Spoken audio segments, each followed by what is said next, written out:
Jezreel, donde Dios siembra. Nuestro propósito es compartir las herramientas de la palabra de Dios para formar líderes que impacten positivamente en el mundo, llevando transformación y restauración a quienes deciden poner su confianza en Cristo Jesús. Bienvenidos a la prédica de hoy. Bueno, qué bueno y qué alegría poderles acompañar en esta tarde. Doy gracias a Dios porque me da la oportunidad de poder hablar su palabra y poder traer un mensaje que puede ser de mucha edificación para nuestra vida. Yo le invito a que en esta tarde usted le pide al Señor que sea hablándole a usted directamente acerca de lo que Él quiere mostrarnos a través del Señor Jesucristo como sacerdote. El día de ayer estuvimos hablando con Liliana de que Jesús es el centro de todo, de que Jesús es lo mayor por encima de todo. Hablamos que Jesús era mayor que los profetas, hablamos que Jesús era mayor que los ángeles, hablamos que Jesús era mayor que Moisés y que Josué. Porque Jesús es lo más importante dentro del mensaje bíblico y el autor de Hebreos quiere hacer un realce acerca de esto, lo más importante, el primero sobre todas las cosas, como también lo diría el apóstol Pablo.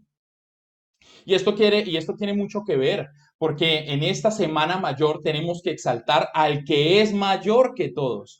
No aquel que es igual a todos, al que es el primogénito sobre todas las cosas.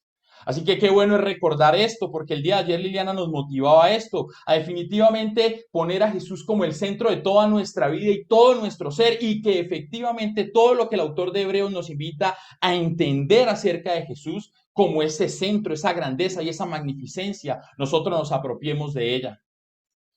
Ahora, permítame 2 segunditos, por favor. Ok.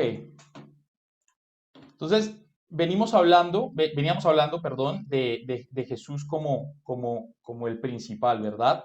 Ahora, hoy vamos a hablar de Jesús como el sumo sacerdote, y ese es el tema que nos compete hoy. Como Osvaldo nos pidió entonces en este tiempo, nos invitaba a estar estudiando el libro o la carta de los Hebreos, ¿verdad? Y la carta de los Hebreos, ya habiendo nombrado lo que Liliana nos acordó ayer y nos motivó a entender, hoy la segunda parte del libro de Hebreos en temas, lo que nos quiere invitar es a entender a ese Jesús como ese sumo sacerdote. Y para eso quiero hacerte una pregunta básica en esta tarde. Esa pregunta es, ¿sabes por qué Jesús es nuestro mediador? Yo creo que una de las cosas que más nos sucede y más nos pasa cuando hablamos de Jesús como nuestro Salvador, Jesús como ese perdonador de pecados, es que tenemos respuestas automáticas a lo que Jesús hizo y a lo que Jesús vino a hacer en la tierra. Es más, creo que lo que más pasa y lo que más sucede es que dentro de nuestro vocabulario cristiano hemos adquirido tantas palabras y tantas frases que hemos escuchado a través de la edificación y a través de las predicaciones, que aunque son reales, de pronto no les hemos dado el sentido primordial y principal, que es lo que el Señor quiere que nosotros entendamos. Por eso quiero lanzarte esta pregunta que puede ser muy básica y te invito a que nos escribas en el chat para ti, ¿qué es Jesús como mediador? ¿Qué es Jesús como mediador? Tómate la oportunidad de escribirlo porque es importante para nosotros también entender un poco lo que tú percibes acerca de esto.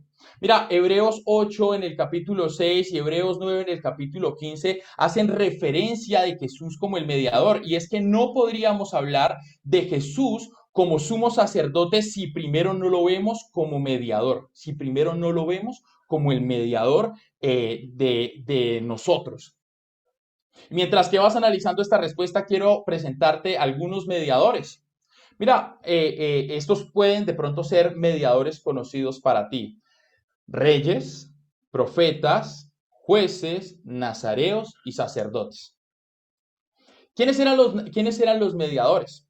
Los mediadores eran personas, hombres y mujeres, que su función principal o estaban encargados de llevar la presencia de Dios al pueblo para que se pudieran relacionar con él. Cuando hablamos de los reyes, de todo este tema de los reyes, vemos cómo ellos cumplen una función importante dentro de la política y la gubernamentabilidad de Israel. Y fue por los mismos reyes que Israel se divide en dos y fue por los mismos reyes que a la final Israel cae en esclavitud. Pero estos reyes, su función era conectar a Dios con el pueblo a través de toda la parte estatal, ¿verdad? Los profetas, acompañando esta idea, eran como los consejeros de estos reyes. Claro, los profetas, la palabra profetas lo que significa es mensajero. Entonces, esto es como Liliana nos hacía referencia ayer, porque recordemos que Hebreos capítulo 1, versículo 1, dice que Dios antes había hablado de una manera a través de los profetas, porque los profetas eran mensajeros de lo que Dios tenía que decir. Estos profetas llevaban un mensaje importante de Dios para con el rey que estaba de turno, pero de Dios para con el pueblo. Entonces, mire que lo que hacían estos mediadores literalmente eran estar entre dos mundos, el mundo celestial y el mundo terrenal. Claro, sabemos, y ahorita vamos a hablar un poquito acerca de eso, que no todos cumplieron esta función, pero siempre el ideal de cuando hablamos del tema de los mediadores, hablamos de personas que estaban entre esos dos mundos. Tenemos los jueces del libro de los jueces que cumplían la misma función. No había rey en Israel, entonces necesitaban a alguien que estuviera estando pendiente, o sea, juzgar a la tierra de Israel en todo lo que ellos estaban actuando, como estaban viviendo. El rey en ese momento principal era Dios. Recordemos que el libro de Samuel nos cuenta que Samuel se duele en su corazón cuando el pueblo pide un rey terrenal. Y le dice a Dios, pero te están excluyendo, te están sacando, porque Samuel, que habitaba en la presencia de Dios, que lo que más quería era conectar con ese Dios, no quería que el pueblo se separara de esa conexión. Entonces mira cómo este personaje lo que desea es que el pueblo esté conectado. Se dice, no aparece en el libro de los jueces, pero se dice que Samuel fue el último de los jueces. Ahora, yo puse a Débora porque habían hombres y mujeres que eran mediadores. Por ejemplo, los nazareos. Los nazareos eran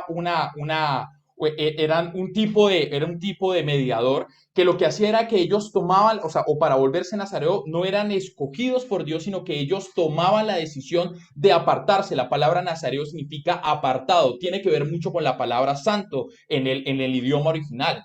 Y lo que quiere decir es que se aparta de las funciones normales que tenía dentro del pueblo. Por ejemplo, si era un agricultor, él decía, no, pero me voy a apartar para un tiempo de servicio a Dios. Y el nazareo establecía el tiempo de servicio que quería o que él tenía preparado para Dios. Es más o menos como lo que nosotros hacemos hoy en día con las misiones de tiempo, que la persona dice, por 6 meses voy a hacer misiones y esos 6 meses se dedica solamente a hacer misiones. Algo así eran los nazareos y ellos también interactuaban con el pueblo porque obviamente su estilo de vida era diferente al del resto de la población. Entonces, cuando la gente visualizaba a los nazareos, decía, hay algo especial en ellos. El ejemplo, en este caso, yo traje un juez que era nazareo al mismo tiempo y este es Sansón, ¿verdad? La Biblia cuenta de Sansón que la mamá era estéril y que Dios concede a la mamá de Sansón tener un hijo, pero le dice, él va a estar apartado y la expresión que usa ahí es, él va a ser nazareo, va a estar apartado para mí.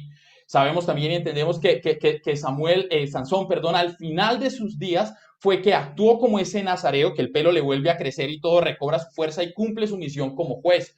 Pero era función de mediador, también siendo nazareo. Y tenemos por último sacerdote, y aquí es donde vamos a centrar nuestra atención. Y ahora tú te preguntarás, ¿y por qué nos hace este recorrido sobre los mediadores? Porque yo no puedo hablar de un sacerdote si no te explico la función de un mediador. Ahora, quiero que veas la siguiente diapositiva, por favor. Estos mediadores que acabamos de ver, que acabamos de analizar, estos fallaron principalmente por dos razones. Y me encanta porque el autor de la carta de los Hebreos, de la epístola de los Hebreos, nos enseña el por qué fallaron. En el capítulo 7, en el versículo 23, dice que ellos fallaron por su temporalidad. A ver, lo voy a poner en las palabras que de pronto aparece en la Reina Valera. Dice que los sacerdotes, ya hablando solamente de los sacerdotes, ellos estaban limitados al tiempo de vida en el cual estaban. Y que su sacerdocio no podía ser perfecto porque si moría el sacerdote y se levantaba uno nuevo, no necesariamente iba a continuar con las obras del anterior. Y ejemplos así hay muchos en la Biblia. Los hijos de Elí, por ejemplo, son uno de esos. Elí era el sumo sacerdote, sus hijos eran sacerdotes. Elí estaba delante de la presencia de Dios, él actuaba como sumo sacerdote, le estaba bien, pero sus hijos no. Entonces, no necesariamente porque el sumo sacerdote fuera bueno, la generación que le iba a continuar iba a seguir con el mismo pensamiento de este sacerdote. Entonces, la temporalidad los limitaba para poder cumplir sus funciones perfectamente. La segunda razón por la que fallaron estos mediadores y en especial los sacerdotes, el autor de Hebreos nos dice en el versículo 28 del capítulo 7, nos dice que fue porque eran débiles en su humanidad. Eran tentados, eran hombres, y al ser hombres, pues obviamente tenían ese factor de fallo, factor de error. Y quiero que aprecies esta imagen. Seguramente si tienes un Mac y has intentado meterte en una página web o has hecho un mal comando, te ha aparecido esta imagen donde te dice, se te ha detectado un problema. Porque cuando hablamos de Jesús como un sumo sacerdote y vemos, y lo hablamos también como un mediador, pero vemos que los que cumplieron la función de estos no lo hicieron perfectamente, podríamos pensar que en Jesús también iba a haber un error, cuando no es así. A Jesús no le apareció esta pantalla, sino que por el contrario, en Jesús encontramos algo diferente y el autor de Hebreos hace una exposición magistral de esto. Quiero que la aprecies en el versículo 26 del capítulo 7. Dice, porque tal sumo sacerdote nos convenía. Qué increíble expresión. Porque tal sumo sacerdote nos convenía. ¿Cómo era este sumo sacerdote? Santo, inocente, sin mancha, apartado de los pecadores y hecho más sublime que los cielos. Me encanta esa expresión final. Y hecho más sublime que los cielos. Entonces en Jesús vemos que no hay error y que a nosotros nos conviene creer en Jesús como ese sumo sacerdote. Ya dijimos ayer, Jesús es el principal en todo, porque por Él fueron creadas todas las cosas y por medio de Él fueron hechas y sin Él nada fue hecho, ¿verdad? Pero aquí vemos que también, aparte de verlo como ese todo, nos es importante y nos es de manera prioritaria verlo como ese sumo sacerdote que nos convenía a ti y a mí, un sacerdote perfecto. Estas dos imágenes tienen entonces que representar esto. A la mano izquierda puedes apreciar, está la imagen de las tablas de la ley, ¿sí? El antiguo pacto.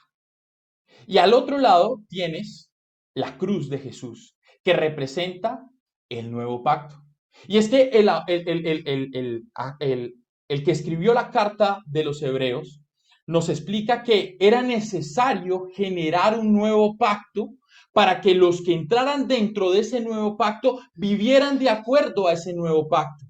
Y cuando hablamos de Jesús como mediador, si tú lo revisaste, si tú ya viste el capítulo 8 en el versículo que te mostré y el capítulo 9 en el versículo que también te mostré, ves que aparece siempre la misma expresión. Dice Jesús como mediador de un nuevo pacto. ¿Sí? Porque era importante entender que el pacto anterior había sido bueno para el momento de la historia, pero no había sido suficiente. Así que Jesús, cuando toma la iniciativa de venir a la tierra y habitar con nosotros, mostrarnos al Padre y después de eso ir a morir por los pecadores y resucitar al tercer día, lo que está haciendo es entrando en ese nuevo pacto. Así que todos los que hemos creído desde que Jesús murió y resucitó hasta el día de hoy, que hemos creído en Él como Señor y Salvador, hemos entrado en ese nuevo pacto donde Jesús es el sumo sacerdote y el único sumo sacerdote que hay. Diferencias entre el sacerdocio del antiguo pacto y el sacerdocio del nuevo pacto, porque esto nos va a servir para entender un poquito el por qué y poder responder a la pregunta de por qué Jesús es nuestro mediador. De pronto, bueno, quiero hacer hincapié en esto. Estoy seguro que sabes por qué Él es tu mediador, ¿verdad?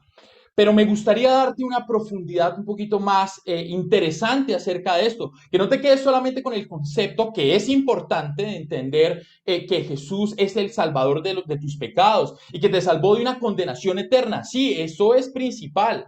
¿Verdad? Además, porque los que ya vieron soteriología en la doctrina de la salvación se dieron cuenta que, y estudiando el libro de Hebreos, se dieron cuenta que todo esto que estoy hablando en Cristo se cumple y se vuelve una realidad. Todos estos mediadores, los reyes, los sacerdotes, los jueces, los nazareos, los profetas, todo esto en Jesús se termina cumpliendo, porque Él es el perfecto mediador. Lo que los otros miles de personas no pudieron lograr, una sola persona sí lo pudo hacer. Ese es Jesucristo.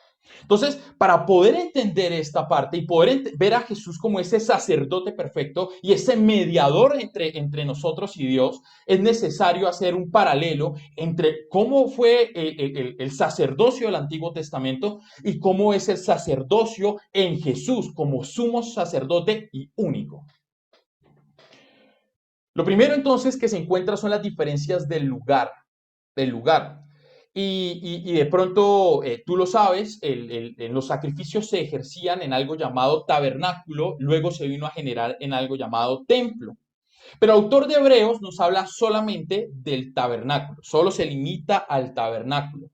Y él hace referencia, y lo traigo a colación, hablando del sacerdocio de Jesús, es porque dice que el sacerdote no podía ejercer sacrificios si no era en el lugar que Dios había destinado para los sacrificios, o sea, el tabernáculo. Solamente que como también lo nombra el autor de Hebreos, y esto tú lo puedes revisar en Hebreos capítulo 9, en el versículo 24 y 25, y si me acompañas, te lo agradecería, lo vamos a revisar en este momento. Dice lo siguiente, dice el 24, dice, porque no entró Cristo en un santuario hecho de mano, figura del verdadero, sino en el cielo mismo para presentarse ahora por nosotros ante Dios y no para ofrecer muchas veces el sacrificio como entra el sumo sacerdote en el lugar santísimo cada año con sangre ajena. Aquí hacemos el paralelo, porque el autor de Hebreos nos dice al comienzo de este capítulo que el tabernáculo le fue revelado a Moisés. ¿Revelado de qué? De lo que Moisés estaba viendo en una visión acerca de lo que estaba pasando en el cielo. Entonces, literalmente, todo lo que fue construido, y estoy seguro que lo sabes, todo lo que fue construido del tabernáculo era una imagen de lo que estaba pasando en la eternidad, en lo celestial, pero traído a la tierra. Lastimosamente, no hay cómo hacer algo tan perfecto y tan santo y tan sublime que sea el cielo en la tierra. Porque por más que el tabernáculo fuera santo y santísimo, como también usa la expresión misma de los lugares que están dentro de él, nunca fue tan perfecto como el cielo. Y la Biblia dice que se ejercía, como lo acabamos de ver, como este sumo sacerdote en el pacto anterior, que tenía que ofrecer cada año un sacrificio con sangre ajena, sino que Jesucristo, por medio de su propia sangre y el propio sacrificio de su cuerpo, entró a la presencia de Dios, al tabernáculo celestial. Así que cuando hablamos de Jesús como sumo sacerdote, estamos hablando de alguien que está en el ámbito celestial, en el ámbito sublime, que no se limita a condición de tierra, porque la verdad es que el tabernáculo era una cabaña, era una pequeña choza, no, tienda, perdón la expresión, tienda, que se dividía en dos. Pero lo celestial, lo magno, lo que apreciamos en Apocalipsis cuando lo leemos, donde todos los días se derraman coronas delante del Señor, donde los sabios derraman coronas delante del Señor, donde los ángeles se postran delante de su deidad, ese es el verdadero tabernáculo que nos espera. El tabernáculo donde entró el único sumo sacerdote llamado Jesús. El tiempo. Claro, aquí lo podemos ver en lo que acabamos de leer. Dice que cada año, en el 10:12 dice lo mismo, en Hebreos 10, en Hebreos capítulo 10, versículo 12 dice que cada año se tenía que ofrecer un sacrificio. Dice más exactamente, pero Cristo, habiendo ofrecido una vez y para siempre un solo sacrificio por los pecados, se ha sentado a la diestra de Dios. Y es que lo acabamos de leer anteriormente, que se ofrecía cada año, pero Jesús, ¿qué hizo? Una vez y para siempre hizo un solo sacrificio por nosotros. No se necesitó más, absolutamente nada más.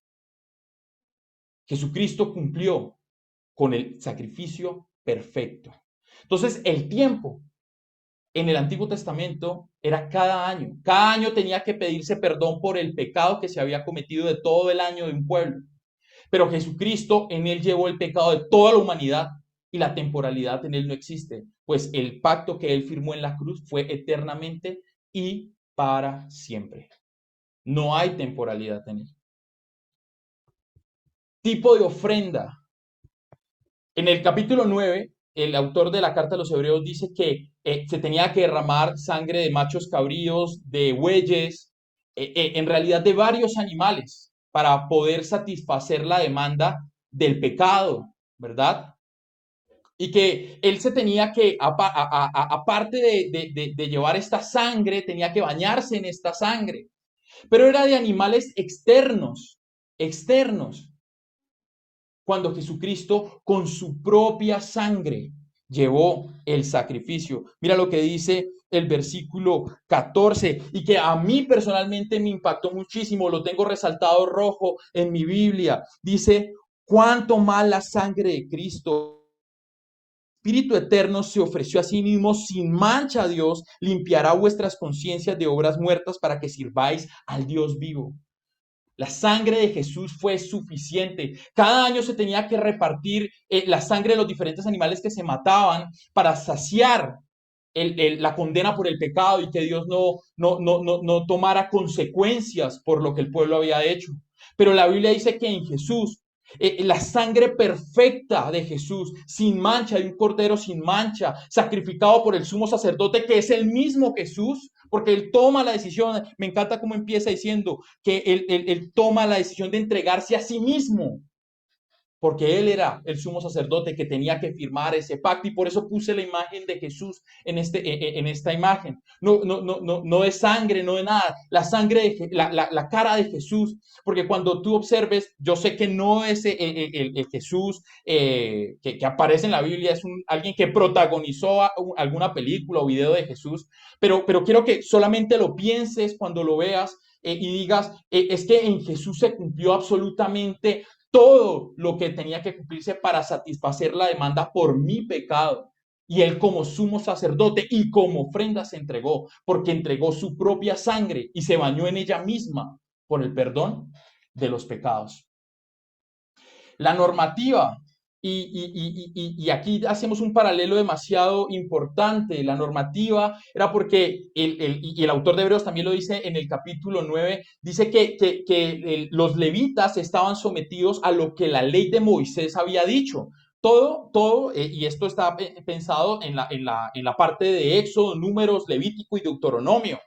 Y dentro de esta idea, y como el autor de Hebreos lo que busca es llegar al corazón de estos judíos que necesitan conocer a ese Mesías realmente, lo que hace al exponer esta parte de decir es que había una ley en el libro de Levíticos, porque pues por eso está escrito así, era para el libro para los levitas. Ellos se sometían a esa ley y ahí está todo el tema de los sacrificios y de las ofrendas y de los holocaustos y todo lo que se tenía que ofrecer para que la demanda de la consecuencia del pecado fuera saciada. Pero dice el autor de Hebreos que la ley del antiguo pacto quedó, y quiero ser más puntual y exacto, no fue que quedara derogada, porque la ley no quedó derogada. Jesucristo vino a cumplir la ley. Recordemos que Jesús dijo que ni una cota, ni una tilde le faltarían en cumplirse, sino que él vino a cumplir absolutamente todo lo escrito. Entonces Jesús, cuando firma este nuevo pacto, lo que hace es que deja al otro aislado, lo vuelve viejo y genera un nuevo pacto en él, un nuevo pacto. Entonces, no es que él abrogó la ley, sino que al cumplir la ley genera un nuevo pacto porque ya no hay necesidad de esa ley. en Él está cumplida. Y todos aquellos, como lo dice Pablo en la carta de los Romanos, todos aquellos que han creído en Cristo han cumplido esa ley. ¿Por qué? Porque aceptaron ese nuevo pacto que el sumo sacerdote llamado Jesús llevó en su propio cuerpo, siendo ofrenda por él mismo para el perdón de nuestros pecados y ofrecernos la vida eterna. Y eso es lo que dice el 27 y el 28 del capítulo 9. Dice, y de la manera que está establecido por los hombres que muere una sola vez y después de esto el juicio, así también Cristo fue ofrecido una sola vez para llevar los pecados de muchos y, y aparecerá por segunda vez sin relación con el pecado para salvar a los que le esperan. Una sola vez. Jesucristo cumplió la ley una sola vez y para siempre. Y bueno, también traemos a colación el tema del linaje, porque en el sumo sacerdote, era consecuente la familiaridad. Lo que quiero decir es que se heredaba la profesión. Entonces, si yo era sacerdote descendiente de Aarón y era su tatara nieto, tenía que ser sumo sacerdote porque por herencia me era dado el puesto a mí. Pero el autor de Hebreos también nos dice, y esto lo dice en el capítulo 7, nos dice que en el pacto que se había hecho con Aarón y con Leví fue totalmente imperfecto, como lo vimos anteriormente. Recuerde, el problema para poder cumplir perfectamente todo fue que no era la temporalidad, la humanidad, los años en la tierra los limitaba y también eran humanos. Y al no ser perfecto, era necesario generar ese nuevo pacto. Pero para generar ese nuevo pacto, también era necesario poner nuevos sacerdotes. Y aquí es donde aparece un concepto que más adelante el autor de Hebreos trata en el capítulo 10, que habla de Melquisedec. Dice que Jesucristo es el sumo sacerdote por la orden de Melquisedec.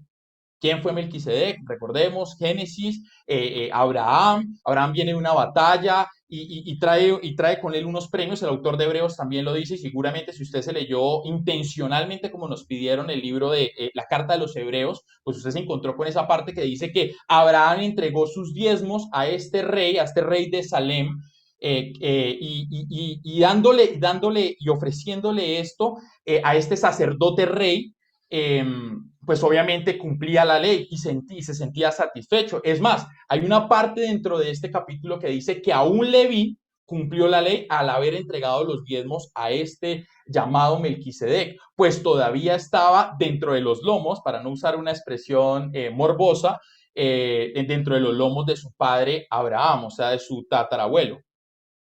Sí, todavía no había nacido, pero estaba ahí, en el linaje. Entonces, dentro de esta perspectiva, obviamente cuando hablamos de Jesús como este descendiente de esta nueva orden, del nuevo pacto como sumo sacerdote, se nos está hablando que proviene de alguien llamado Melquisedec. Ahora, es importante también entender esto porque Melquisedec no tiene linaje. No, es más, la Biblia no nos habla mucho acerca de él, solamente se nombra en una sección, en un capítulo del Génesis, y no vuelve a aparecer nunca más hasta este momento donde se vuelve a hablar de Melquisedec, de la orden de Melquisedec.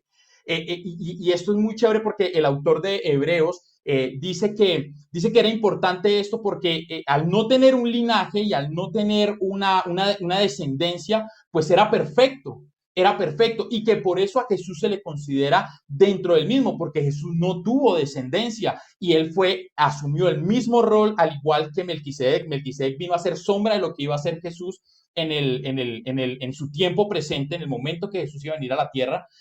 Vino a ser lo mismo que este rey de paz o rey de Salem, como lo dice la Biblia, ¿verdad? Entonces, dentro de esta idea, el linaje de la tribu de Leví y el linaje de Aarón fue quitado de ellos porque no fue perfecto. Y es más, el autor de Hebreos se hace una pregunta. Si los levitas y los de Aarón hubieran cumplido perfectamente el pacto que se les pidió y hubieran llevado a cabalidad los sacrificios como sumos sacerdotes y hubieran cumplido la ley, ¿para qué era necesario generar un nuevo sacerdocio en la orden de Melquisedec? Pues efectivamente fue porque no fue perfecto y era necesario generar un sacerdocio perfecto. Ahora, te preguntarás, y vuelvo a la pregunta inicial, ¿sabes por qué Jesús es tu mediador? Porque cuando vemos la diferencia entre el pacto del antiguo, el antiguo pacto y el nuevo pacto, y dentro de esta caminata que estamos haciendo dentro del libro, dentro de la carta de los Hebreos, lo único que podemos notar es la importancia de lo que Jesús hizo en la cruz. Porque es que ayer lo dijimos, Jesús lo es todo. Jesús es Dios, 100% Dios. Claro, también es 100% hombre. ¿Cómo funciona eso? Bueno, la Biblia lo llama un misterio y que el Señor nos lo revele a cada uno en nuestros tiempos de devocional y edificación, tanto en células y discipulados como en los temas generales. Pero era 100% hombre y 100% Dios. Y este hombre que cohabitó con nosotros no pecó, pero recordemos que el autor de Hebreos dice que este sumo sacerdote nos entiende en todas nuestras necesidades. ¿Por qué? Porque se hizo igual a nosotros, siendo el mayor, siendo el principal, se hizo igual que nosotros y asumiendo un rol de mediador, no teniendo que hacerlo, pero decide hacerlo. Él decide hacerse mediador entre el hombre y la mujer y Dios para que establecer una relación. No le basta solamente con esto, sino que aparte de eso se vuelve su propio verdugo y la propia ofrenda para poder acercar a los hombres y a las mujeres a la presencia de Dios. Y cuando vemos esto, porque habrían más cositas que podríamos tocar en cuanto al tema de la normativa, el sacerdote tenía que esparcir la sangre para santificar, la sangre del cordero para santificar, y después se la tenía que regalar él mismo. Pero el autor de Hebreos dice que Jesús no tuvo necesidad de eso porque él era perfecto. ¿Para qué él se echaba la sangre encima? Para santificarse, porque él tenía claro, el sumo sacerdote del antiguo pacto tenía claro en su mente que no era perfecto, que no era perfecto, que también tenía fallos y que por él también tenía que pedir perdón.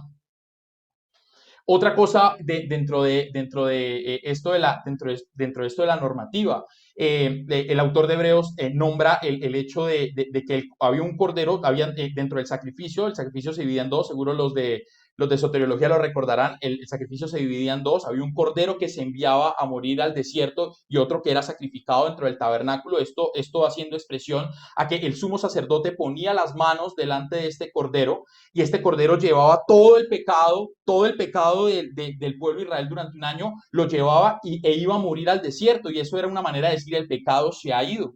Pero Jesús hoy, bueno, hoy lo estamos representando porque nadie sabe si esta es la fecha o no es la fecha, hoy lo conmemoramos, lo recordamos y lo amamos porque lo recordamos de esa manera. Jesús murió a las afueras de Jerusalén para recordarnos que el pecado se había ido, se había ido. Entonces mira que cuando vemos todo este panorama y hacemos este paralelo, vemos la importancia de ver a Jesús como ese sumo sacerdote y como nuestro mediador delante del Padre. Quiero que por favor te tomes un momento para leer este pasaje.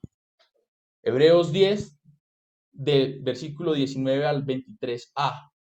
Porque esta es la conclusión, no de la carta, sino la conclusión del discurso que el autor de la carta de Hebreos está viniendo hablando acerca de Jesús como sacerdote.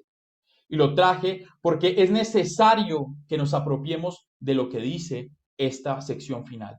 Dice, así que hermanos, teniendo libertad para entrar en el lugar santísimo por la sangre de Jesucristo, por el camino nuevo y vivo que Él nos abrió a través del velo, esto es de su carne, y teniendo un gran sacerdote sobre la casa de Dios, acerquémonos con corazón sincero, en plena certidumbre de fe, purificados los corazones de mala conciencia y lavados los cuerpos con agua pura. Mantengamos firme y sin fluctuar. Qué hermoso esto. Porque mientras que el sumo sacerdote tenía que esperar cada año para entrar a la presencia de Dios, porque era el momento de este sacrificio de expiación, tú y yo, por medio de Cristo, podemos entrar todos los días a la presencia de Dios, a ese lugar celestial, ese tabernáculo celestial que Jesús entró. Tú y yo podemos entrar a esa famosa Shekinah de Dios, a esa presencia plena y completa de Dios podemos entrar tú y yo, porque Jesús rasgó el velo. Y se acuerda que cuando muere Jesús se rasga el velo del templo Pues eso mismo pasó con Jesús al rasgar su piel. Él es el velo y Él rasga el velo para que tú y yo podamos entrar a ese lugar santísimo. Recordemos que el tabernáculo se veía en lugar santo, que era donde entraban los levitas, y el santísimo donde solamente el sumo sacerdote podía entrar. Y bueno, el Señor, ¿qué espera de nosotros? Que nos acerquemos con corazón sincero, con plena certidumbre de fe, siempre teniendo en cuenta que Él nos ha limpiado. Así que lo que tenemos que hacer es nosotros quitarnos esa mala conciencia, porque Él ya perdonó nuestros pecados, presentes, pasados y futuros. Y lo que más desea es que tú con libertad y plenitud te acerques a Él. Para eso Él se sacrificó. Y bueno, cuatro conclusiones que quiero que saques de toda esta temática. Primero, el sacrificio de Jesús es único y suficiente. No sé si lo he recalcado, pero lo quiero recalcar en este momento. Es único y suficiente, pleno, completo. No necesitamos nada más. Lo que hizo Jesús en la cruz es único y es suficiente. Claro, si es único y suficiente, Jesús como sumo sacerdote es único y es suficiente. El segundo punto, Jesús como sumo sacerdote entiende nuestra necesidad, era lo que hablábamos en algún momento, y esto sale de lo que el autor de Hebreos dice. Él puede ponerse en nuestros zapatos, como coloquialmente lo decimos, o en las sandalias del momento.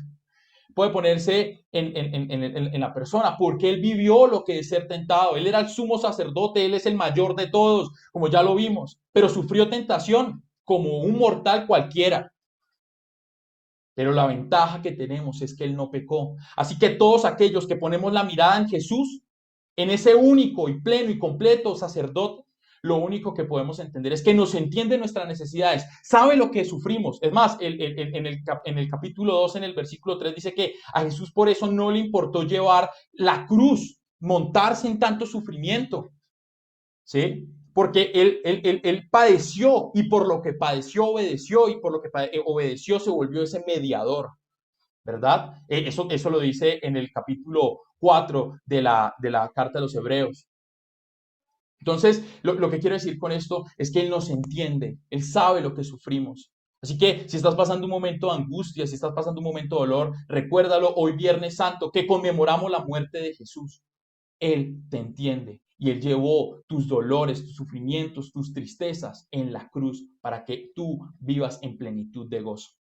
Lo tercero, Jesús nos dio la oportunidad de entrar a la presencia de Dios, porque antes nadie podía, solo el sumo sacerdote, pero tú y yo hoy podemos. ¿Y sabes qué? Dale gracias a Dios por eso. Porque mientras que los otros esperaban que el sumo sacerdote saliera con miedo de que se muriera y jalaban la cuerda a ver si estaba vivo, nosotros con plena libertad y tranquilidad podemos entrar delante de la presencia de Dios y decir: Padre, perdóname si te he fallado. Límpiame, sáname. ¿Sabe por qué? Porque ahí viene el cuarto punto. Porque Jesús es nuestro mediador eternamente. Eternamente. Por eso el apóstol Juan dice que abogado tenemos para con el Padre, Jesucristo hombre. Qué importante es esto, porque tenemos alguien que nos defienda, que nos entiende y que nos acompaña en el proceso. Claro, no nos quiere dejar iguales, porque nos ama, no nos quiere dejar iguales, pero nos ayuda en el camino de perfección. Bueno, y finalizo con este versículo que no está en los Hebreos, sino está en Timoteo. 1 Timoteo 5 dice: porque hay un solo Dios, lo que vimos ayer, un solo Dios. Y lo que vemos hoy, un solo mediador, Jesucristo como sumo sacerdote entre los hombres y Dios. Jesucristo, hombre. Qué brutal es esto. Porque podemos confiar y descansar en que todo lo que hemos visto y hemos creído en el Señor es una realidad. Es una realidad. Bueno, damos gracias al Señor por este tiempo y por este momento. Yo quiero invitarte a ti que te has esperado hasta este momento, para que le des gracias a Dios por el sacrificio de Jesús. Yo creo que es necesario que nosotros ya a partir del panorama que vimos hoy entendamos la importancia de ese sacrificio. Y bueno, agradezcamos, ¿no?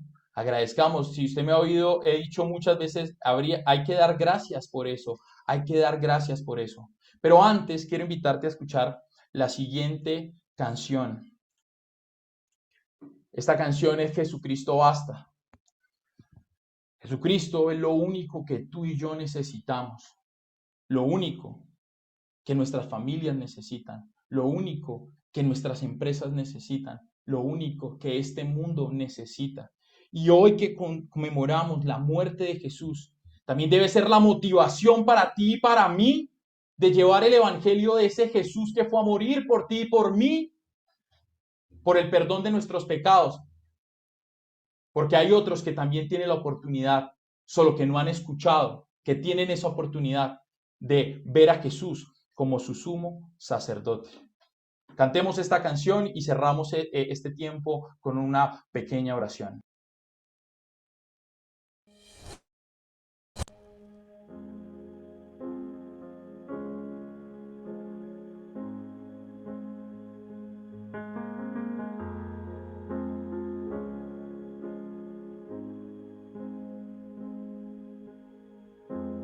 Nuestros corazones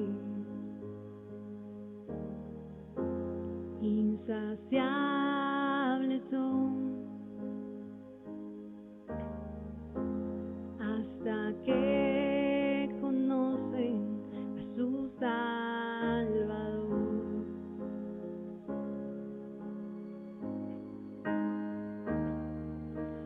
Tal y como somos nos amó, hoy nos acercamos sin temor. Él es el agua que al beber nunca más tendremos sed. Jesucristo basta, Jesucristo basta. Mi castigo recibió y su herencia me entregó. Jesucristo basta, Jesucristo basta.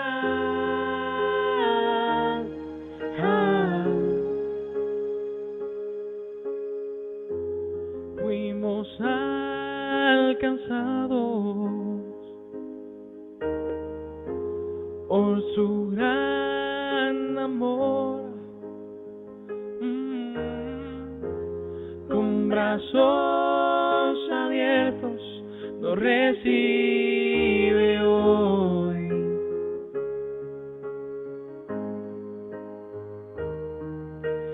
Tal y como somos nos amó, hoy nos acercamos sin temor. Él es el agua que al beber nunca más tendremos sed. Jesucristo basta, Jesucristo basta. Mi castigo recibió y su herencia me entregó. Jesucristo basta, Jesucristo basta. Jesucristo basta.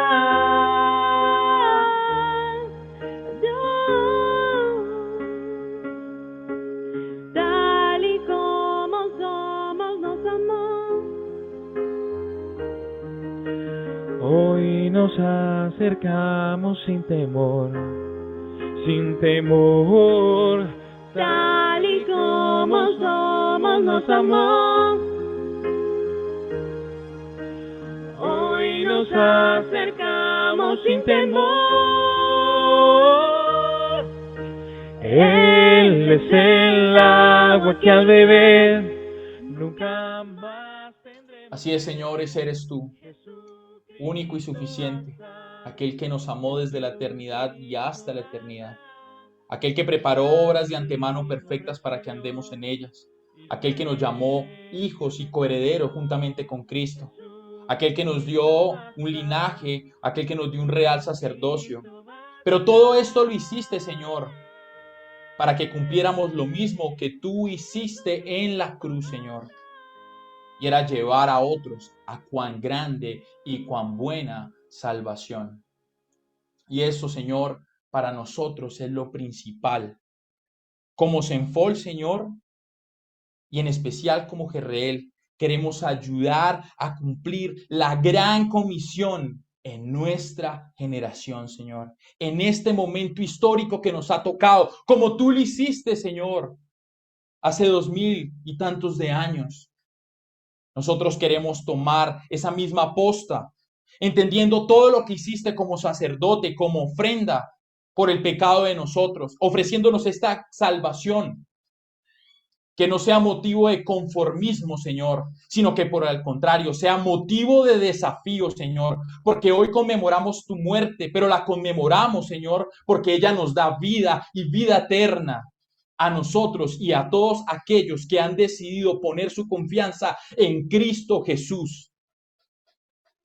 Permítenos a nosotros entonces también ser mediadores, como tú eres mediador, Señor. No pretendemos igualarte, Señor, pero queremos ser como tú. Por eso nos llamamos cristianos, porque queremos ser imitadores de nuestro Señor, de nuestro Salvador, de aquel que ofreció todo por nosotros, de aquel que no le importó dejarlo todo por nosotros.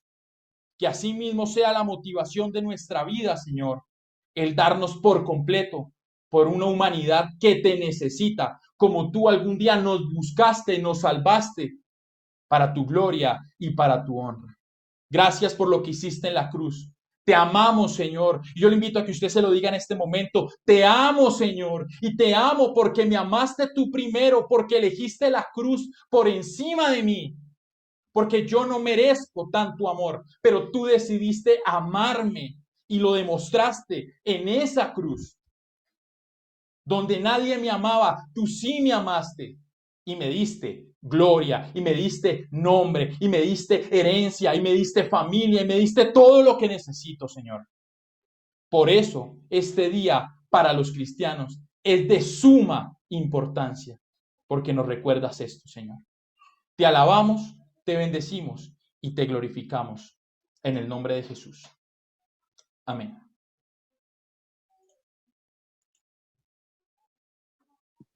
Bueno, gracias Yacine y gracias a Liliana.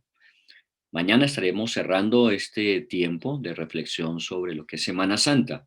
Les seguimos invitando a mirar en el libro de Hebreos, porque pues obviamente todo en Semana Santa se centra en la persona de Cristo. Aquí no hablamos de nadie más, no hablamos de otro tema diferente a Cristo Jesús. Así que el libro de Hebreos, esa es la intencionalidad, que todo se centre en Cristo Jesús. Y obviamente recordando, como lo hicimos ayer, el último tiempo de Jesús con sus discípulos en la última cena. Estamos hoy recordando su muerte. Mañana estaremos hablando de ese silencio después de la muerte, pero también de la gloriosa resurrección que hubo el tercer día. Así que les esperamos mañana igualmente a las 5 de la tarde en nuestro horario habitual de los sábados para cerrar este ciclo con respecto al libro de Hebreos y Jesús como el centro de esta Semana Santa. Les agradecemos y entonces los esperamos. Dios les bendiga. Buena tarde.